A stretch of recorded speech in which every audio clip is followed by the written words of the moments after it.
ક્યારે એવું બન્યું છે કે મોંઘામાં મોંઘી દવા છાંટી હોય પણ પાક તો આંખ સામે જ સુકાતો જતો હોય? જો બધી જ મહેનત પછી પણ પાક બરબાદ થતો હોય અને કોઈ દવા કામ ન કરી રહી હોય તો સમજી લેજો કે દુશ્મન કોઈ બીજો જ છે. ચાલો આજે આ છુપાયેલા દુશ્મનને શોધીને જ રહીએ.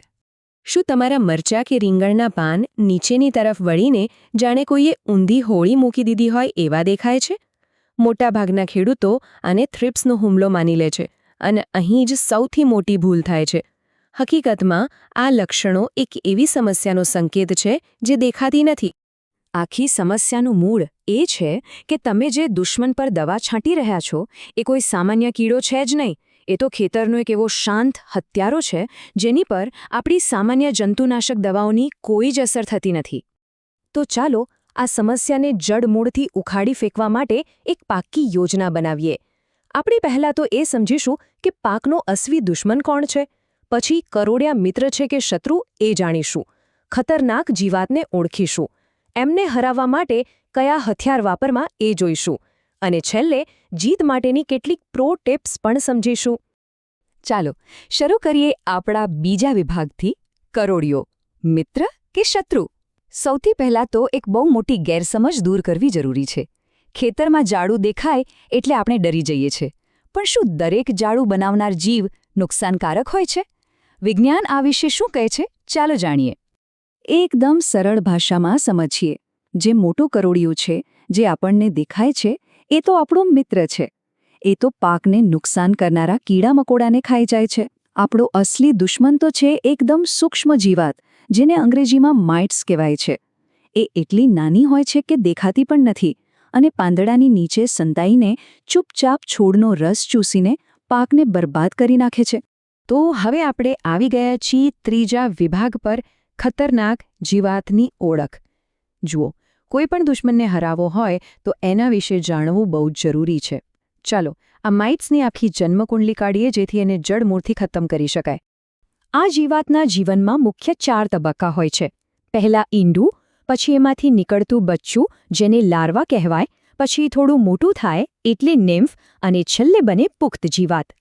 અને આઘાત લાગે એવી વાત એ છે કે એક માદા જીવાત એક જ વારમાં પાંદડાની નીચે 100 કરતાં પણ વધારે ઈંડા મૂકી દે છે. અને સૌથી ખતરનાક વાત તો હવે આવે છે. જો વાતાવરણ ગરમ અને સૂકું હોય ને તો આ ઈંડામાંથી પુખ્ત જીવાત બનવાની આખી પ્રક્રિયા ફક્ત 5 થી 7 દિવસમાં પૂરી થઈ જાય છે.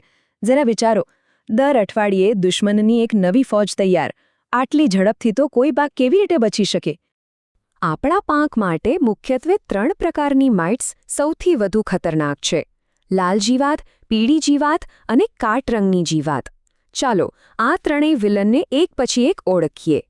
સૌથી પહેલાં વાત કરીએ લાલ જીવાતની. એ પાંદડાની નીચે સંતાઈને એકદમ બારીક રેશમ જેવું જાડું બનાવે છે. એની ઓળખ શું?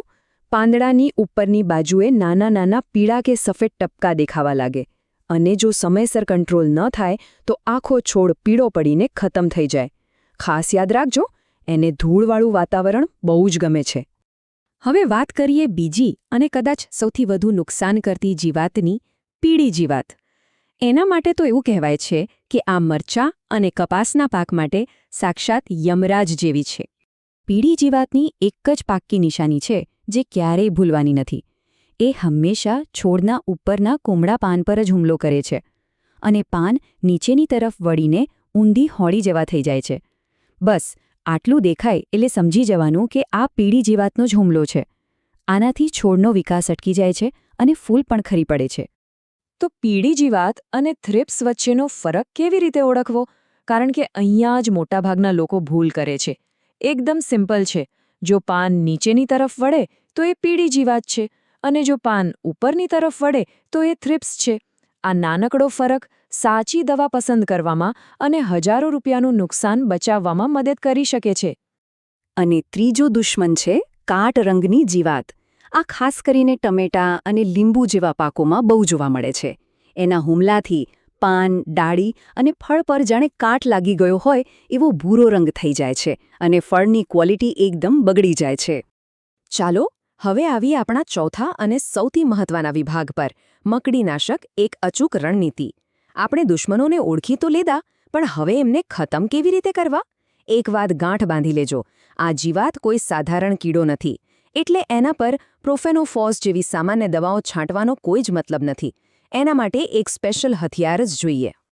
અને સ્પેશિયલ હથિયારનું નામ છે મકડીનાશક અથવા માઇટીસાઇડ. આ એવી દવાઓ છે જે ખાસ અને ફક્ત ખાસ આ માઇટ્સ અને એના ઈંડાને મારવા માટે જ બનાવવામાં આવી છે.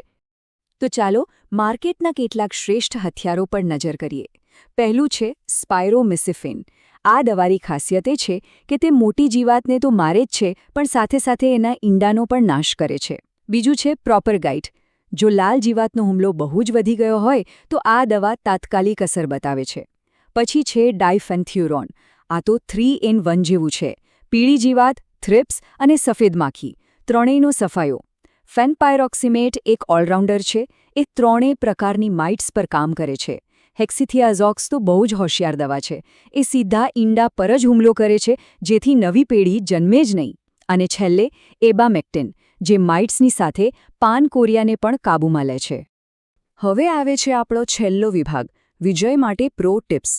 જુઓ, સારામાં સારી બંદૂક હોય પણ નિશાન લગાવતા ના આવડે તો શું કામનું? બસ એ જ રીતે ખાલી મોંઘી દવા છાંટી દેવાથી 100% પરિણામ નહીં મળે. એના માટે સાચી રણનીતિ વાપરવી પડશે. તો જીત માટેના આ 4 સુવર્ણ નિયમો યાદ રાખી લો. નિયમ નંબર 1, પાણી ભરપૂર વાપરો. ઓછામાં ઓછું 200 લિટર પ્રતિ એકર. કેમ? કારણ કે દુશ્મન પાંદડાની નીચે છુપાયેલો છે. ત્યાં સુધી દવા પહોંચવી જ જોઈએ. નિયમ નંબર 2, દવામાં હંમેશા સારું સિલિકોન સ્ટીકર ઉમેરો. આ સ્ટીકર જીવાતના રક્ષણાત્મક જાળાને તોડીને દવાને સીધી એના શરીર સુધી પહોંચાડશે. નિયમ નંબર 3, ધૂળને કાબૂમાં રાખો. લાલ જીવાતનું ઘર જ ધૂળ છે. અને સૌથી અગત્યનો નિયમ નંબર 4, દવા હંમેશા બદલીને જ છાંટો. એક જ દવા વારંવાર વાપરશો તો જીવાત એની સામે શક્તિશાળી બની જશે. તો અંતમાં આ બધી વાતનો સાર એટલો જ છે, આ લાલ અને પીળી જીવાત ભલે દેખાવમાં ધૂળના કણ જેવી નાની હોય, પણ એમાં આખા પાકને બરબાદ કરવાની તાકાત છે. પણ જો આપણે સાચા સમયે પાંદડા નીચે બરાબર નિરીક્ષણ કરીને સાચી મકડીનાશક દવાનો વૈજ્ઞાનિક રીતે ઉપયોગ કરીશું તો દુનિયાની કોઈ પણ જીવાત આપણા પાકને નુકસાન નહીં કરી શકે. યાદ રાખજો, આપણે માત્ર બીજ નથી વાવતા, આપણે આપણા ખેતરના વૈજ્ઞાનિક પણ છીએ.